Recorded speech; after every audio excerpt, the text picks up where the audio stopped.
Hey everyone, how's it going? Welcome to a weekend edition of NoDQ&A video right here on NoDQ.com. As always, a huge Monday night coming up.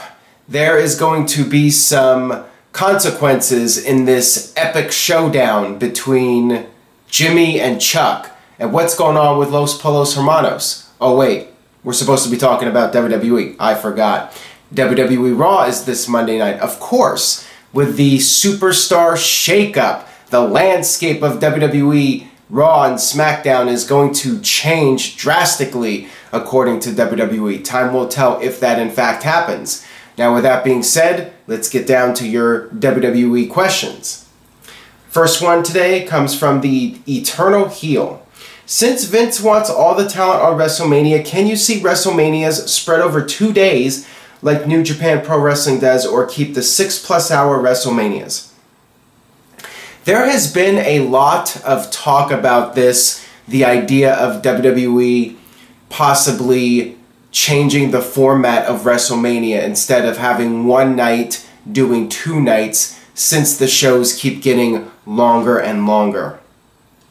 There seems to be a general negative reaction to this proposal. I did a poll on NoDQ.com and most people want to see WrestleMania stay as one night. And my gut feeling is it will stay as one night because WWE, as we all know, does not like to take unnecessary chances.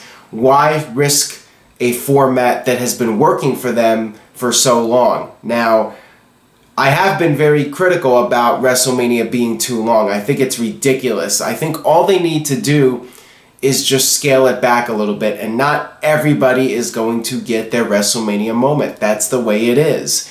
I think that doing 7 hours is way too long for a WrestleMania show. I get it, WrestleMania is the Super Bowl, but the Super Bowl doesn't go 7 hours. It's just way too long for people to be sitting in an arena or stadium and watching at home. It's way too long. I think WWE just needs to scale it back. 6 hours maximum. 5 I think would be ideal. I think 5 is a good length for WrestleMania, and doing it any longer is just overkill. So the way I see it, yes, WWE wants to get everybody on the show, but at the same time, you need to not do too much. It's already oversaturating the product by having too much television. And making WrestleMania too long is just another example of WWE doing too much. Sometimes, as they say, less is more. Got this one here from Mr. Yuck. Should Nakamura get a mouthpiece or manager? Even more so if feuding with The Miz. Not necessarily. There are some guys that can succeed in wrestling without having to be strong promos, and I think Nakamura is one of those guys. Goldberg was a perfect example. He was arguably WCW's biggest star, and he very rarely talked. Look at Sting. That year that Sting became the Crow and did not speak for over a year in that feud with the NWO, Sting was arguably the biggest star he had ever been in WCW when he was doing that Crow gimmick where he never talked. I think with Nakamura, he can succeed in WWE without talking. He has a lot of charisma and a lot of presence just doing what he's doing. There's no need for him to talk. Let him do what he's good at. And I think with The Miz can be like Chris Jericho was to Goldberg, you know, insulting the guy and trash talking, but then you want to see the babyface kick the heel's ass. The Miz is in the right role for being a talker because he's a great heel, and heels, they talk, they trash talk. That's what they do best. Got this one here from DJ Witty on the topic of Nakamura. Yo Aaron, now that Nakamura is on SmackDown, can you slowly build him for a push, then have Orton put him over? I definitely like that idea. If I was going to book Nakamura's rise to the top in WWE, that's how I would do it. I would go with Randy Orton as the guy to put over Nakamura.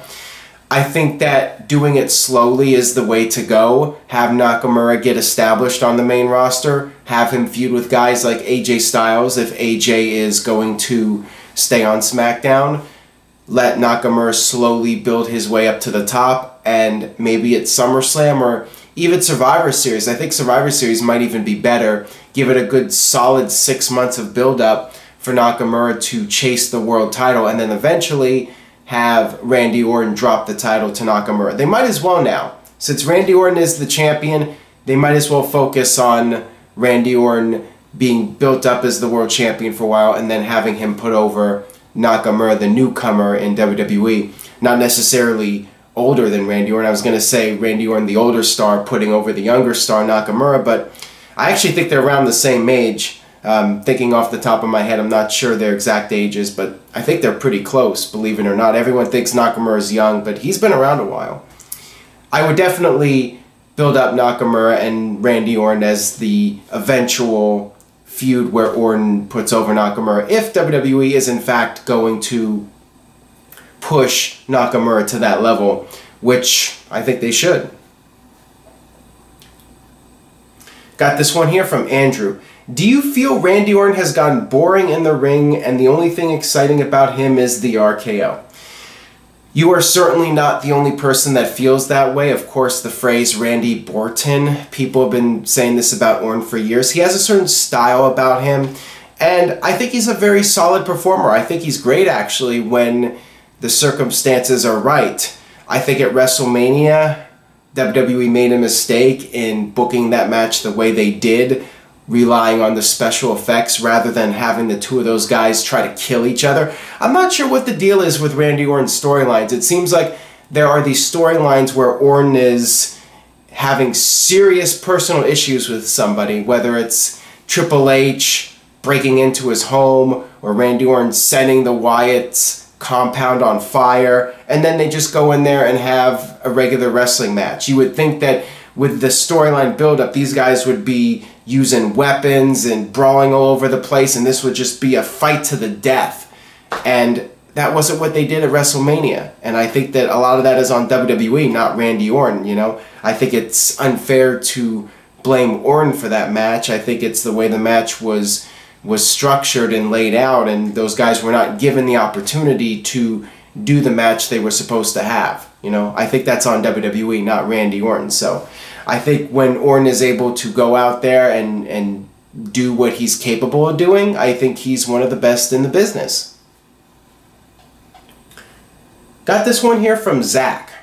Shouldn't it be John Cena and not Brock Lesnar to put over Roman at WrestleMania next year as the new face of the company? I would definitely prefer that. I think that John Cena versus Roman Reigns would be better because it's something different. I'm not sure how you guys feel about it, but I'm tired of every year WWE doing repeat matches. We saw it with Undertaker and Shawn Michaels, and then Undertaker and Triple H, and we saw more Undertaker and Brock Lesnar. It's like Brock Lesnar's not around that often, so when he is around, I like to see him against different people. I got tired of seeing Brock Lesnar versus Undertaker over and over, Brock Lesnar and Triple H over and over. Do some different matches. I want to see Brock in there with different people. And I'll get to this more in a few minutes, more about who I would like to see Lesnar against in a big match. But yeah, I would definitely prefer Roman Reigns versus John Cena over Roman Reigns versus Brock Lesnar at WrestleMania. I still think WWE should do Roman Reigns versus Brock Lesnar, but I think they should do it at SummerSlam and not drag it out until next year's WrestleMania. And on a similar topic here from Daniel, could you see Cena versus Roman at next year's WrestleMania with both world titles on the line and have Roman do both brands like Lesnar did? The idea of both titles being on the line, that I think is more of a long shot, and I still think that Roman versus Cena is a long shot because it's looking like WWE is going with Brock Lesnar versus Roman Reigns, if you want to believe the rumors. And there's still a year to go. When it's all said and done, WWE could easily go in a different direction. There's 11 months. It's not like Rock versus Cena where that match was announced the night after WrestleMania. It was set in stone. This is something that by no means is confirmed for next year's WrestleMania. It has not been confirmed on television. It's been suggested that they will have a match at some point. But by no means do they have to go with that. So they could always change things and go with Roman Reigns and Brock Lesnar at SummerSlam and do Roman Reigns versus John Cena at WrestleMania. But as far as Cena and Reigns being for all the titles, the Universal title and the WWE title, that I'm not so sure about. And I really do not feel that you would need to do that. I do not feel that's necessary. Got this one here from our columnist, Jordan. Are you upset that we're not going to see John Cena versus The Undertaker at WrestleMania? I know I am. I'm disappointed. I would have liked to have seen Cena versus The Undertaker. I think I've been mentioning this for years now here on NoDQ.com in the videos.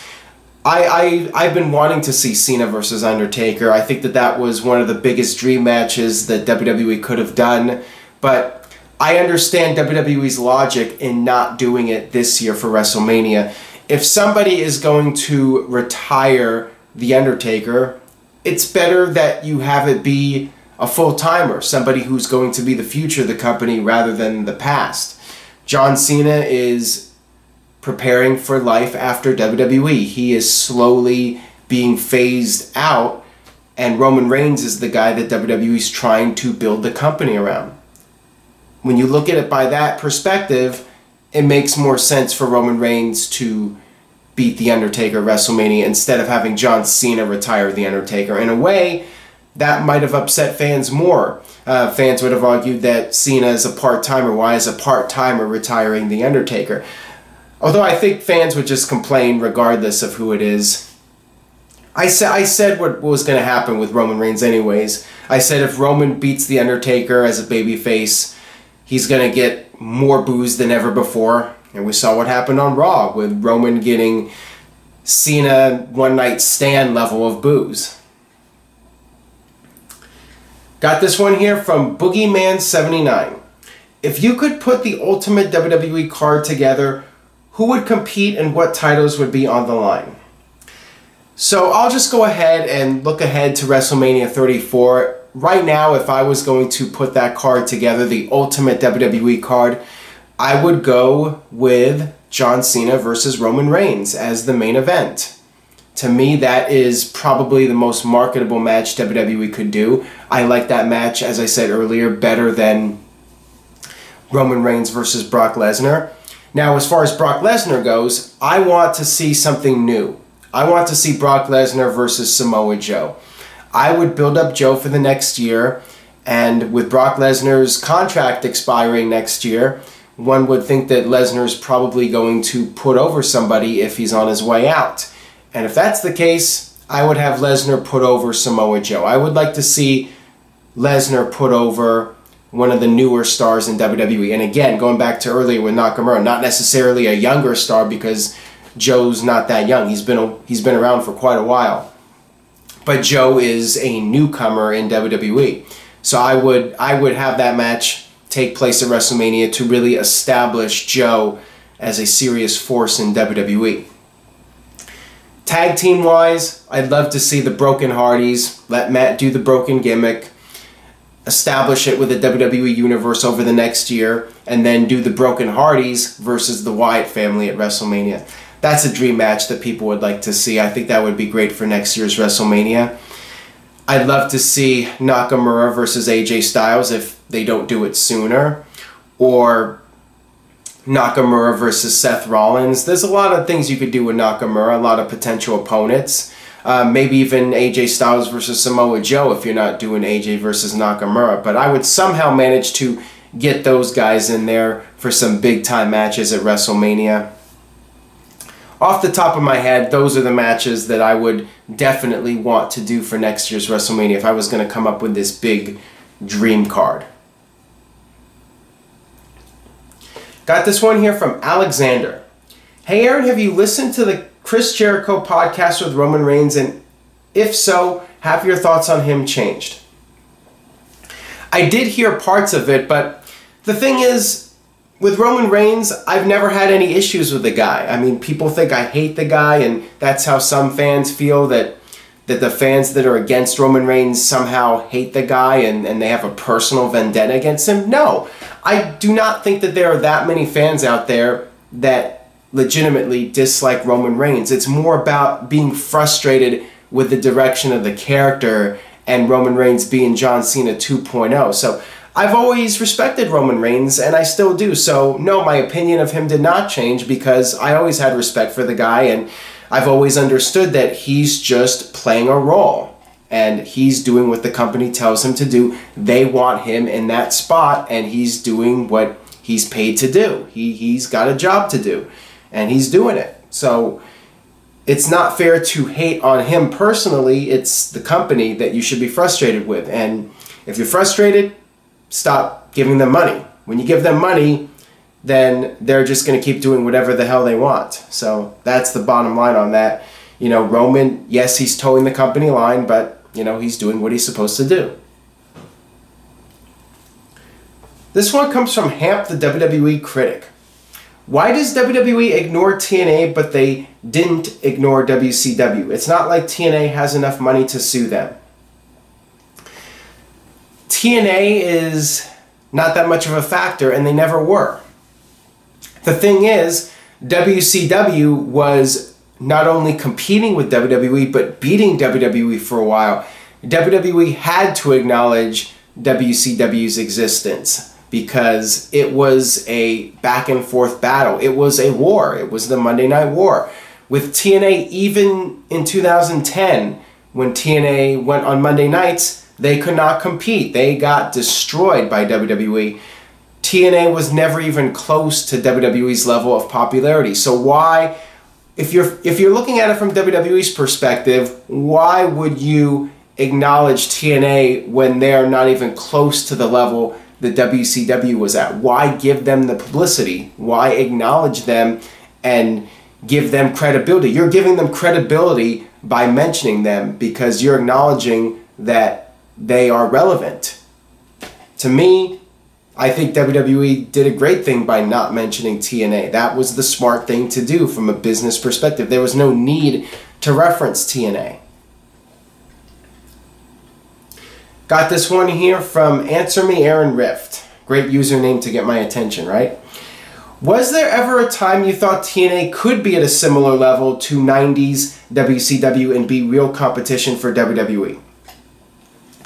Not really. I hate to say it, but I think the closest period where I felt maybe if TNA kept the ball rolling and they kept building momentum, maybe they could compete with WWE at some point.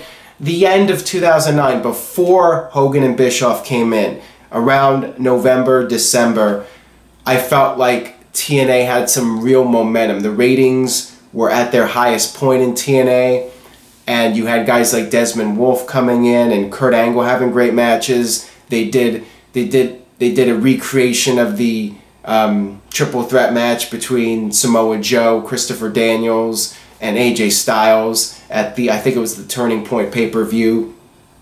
It really felt like TNA was moving in a very solid direction. But then Hogan and Bischoff came in, and that first night, I knew TNA was not going to get to that level. I knew they were just going to keep relying on what they were doing in the past. Bischoff had no new ideas. You know, they were bringing in the Hardy Boys. They had, or excuse me, they did bring in Jeff Hardy, but they really did not utilize him the way I felt they should have. There were just so many mistakes with that first Impact on January 4th, and I knew TNA wasn't going to be able to compete with WWE on Monday nights, and sure enough, it very quickly fizzled out for them, and there was no going back at that point. So I would say the end of 2009 before all hope was lost on January 4th. Got this one here from Jared J. Smith. Hey Aaron, who would you say were the most underutilized talents from each era of WWE, past and present? Going back to the golden era, I would say the Four Horsemen. I think that Ric Flair was underutilized in WWE during his first run, even though he was the world champion. I think that he should have stuck around longer, and I think WWE should have kept him in a top spot for a longer period of time. Yes, I understand they wanted to build new stars, and they needed to build new stars. But at the same time, to put Flair in the mid-card, you know, that was a disservice to Ric Flair and not really utilizing him to the best of his abilities. I think of SummerSlam 92 when Flair wasn't even wrestling on the show. I mean, how can you have Ric Flair there when he was still in the prime of his career be a guy standing on the outside at SummerSlam and not have him in the ring doing a match? To me, that was mind-boggling. And I think they could have done more with Hogan and Flair, obviously. So there were definitely some issues, I felt, with Ric Flair's first run, and WWE failed to capitalize on Flair when he was there in WWE. It was not fair to Flair, as Bobby Heenan would put it. Also, speaking of the Horsemen, Barry Windham. Barry Windham came in 1989, fresh off the run with the Horsemen, and they made him the Widowmaker. And that was a stupid gimmick that was destined to fail. And he was only there about, what, 6 months to a year, and then he went back to WCW and had another solid run. So I think WWE definitely dropped the ball with BW. And then we had Arn Anderson and Tully Blanchard. Like Barry Windham, they had come to WWE fresh off of their run with the Horsemen in WCW. And I think the Brainbusters could have had a very lengthy run in WWE as a tag team. They were only there, I think, about a year.